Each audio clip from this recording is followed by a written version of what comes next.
D'ailleurs, voilà, un livre collectif. On va parler des vacances à présent, on change de sujet. Vacances solidaires avec Marc Castig. Bonjour. Bonjour. Du Secours Populaire. Alors chaque année, vous emmenez des familles en vacances.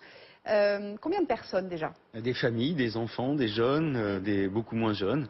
Au total, l'an dernier, nous avons permis à 166 000 et quelques personnes de partir en vacances. Ça représente quand même 400 000 journées vacances Ouais.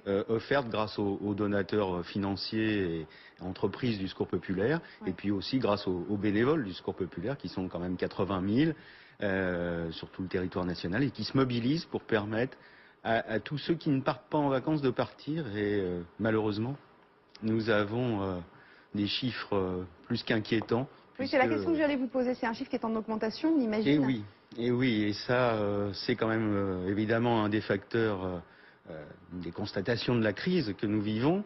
Mais alors que depuis 1960, les Français partaient de plus en plus souvent en vacances, maintenant, ils commencent à partir de moins en moins. Est-ce que la et en physiologie, moins nombreux. la physiologie des gens que vous aidez évolue?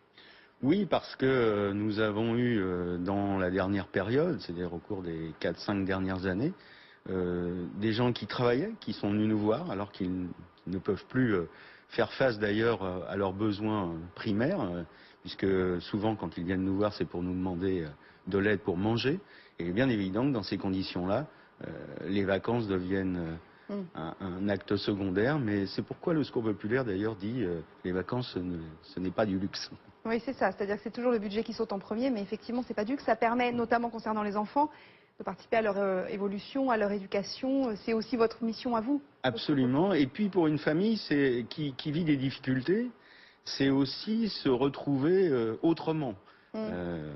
Moi, j'ai toujours en tête cette maman qui nous disait à la suite d'un séjour avec ses enfants, au bout de 8 jours de vacances, eh bien les problèmes sont toujours là, mais on les voit différemment. Ouais. Et je crois que c'est tout à fait symbolique. C'est aussi permettre à une famille de se retrouver dans un autre univers, de faire des découvertes ensemble. Par exemple, cette maman qui disait que pour la première fois, elle avait découvert que ses enfants savaient nager.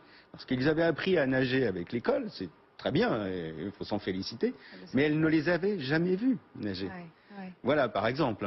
Alors, il n'y a pas que des séjours tout organisés, vous proposez aussi des bourses, notamment pour les familles. Vous dites que c'est important que les enfants puissent voir que leurs parents peuvent les emmener en vacances. Voilà. Qu'ils ne soient pas assistés, entre guillemets. Absolument, et c'est pour ça qu'on insiste beaucoup sur le départ en vacances des familles, mais par ailleurs, nous avons aussi des grands séjours de vacances pour des enfants. On peut citer celui qui est à Temple-sur-Lot et qui est rendu possible par un grand chocolatier bien connu des enfants. Des œufs avec des surprises dedans. Voilà, des œufs avec des surprises dedans, mais qui, depuis 4 ans, nous accompagne, et ça c'est formidable, qui permet, grâce à son financement, que 1000 enfants vivent chacun une semaine de vacances dans un village de vacances à vocation sportive. Mais derrière, c'est aussi permettre aux enfants de poursuivre avec le paiement de la licence du sport pratiqué, l'adhésion au club.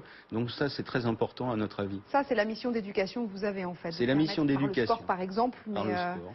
Ou évidemment avec notre mouvement Enfants Copains du Monde, ou dans 3 lieux cette année, puisque nous n'en avions qu'un l'an dernier, mais maintenant nous en avons 3, près de Marseille, près de Brest, puisqu'on en parlait tout à l'heure, et aussi dans le nord de la France, avec le village Enfants Copains du Monde, où nous accueillons des enfants venus de différents pays, peut-être du Mali, d'ailleurs là je n'ai pas l'information à chaud, mais des enfants qui ont vécu des drames ou qui les vivent actuellement, donc des drames, catastrophes naturelles comme des enfants japonais, ou des difficultés comme les enfants palestiniens, israéliens ensemble, ou Corée du Nord, Corée du Sud, ou du Mali, ou de Haïti. Voilà, ce qui permet à ces enfants de vivre ensemble et de découvrir autre chose. Il n'y a pas que les enfants, il y a les seniors aussi, vous l'avez évoqué en début d'interview. Exactement, puisque dans les populations que nous voyons malheureusement revenir, je dirais un peu en force dans nos permanences d'accueil qui sont ouvertes sur l'ensemble du territoire, nous avons des seniors, et donc nous avons repris des pratiques qui étaient les nôtres dans les années 70-80 pour accompagner des seniors en vacances, en particulier avec l'Agence nationale des chèques vacances, mais aussi sur des initiatives comme les guinguettes des bords de Marne, puisque ça correspond évidemment à quelque chose de fort. Je crois que ce qu'il faut souligner quand même, c'est que l'ensemble de ces activités est rendu possible par les dons des donateurs privés, particuliers ou entreprises, comme je le disais Ouais. tout à l'heure, parce que sans eux, expliquer. nous ne pouvons rien organiser, et aussi par le bénévolat.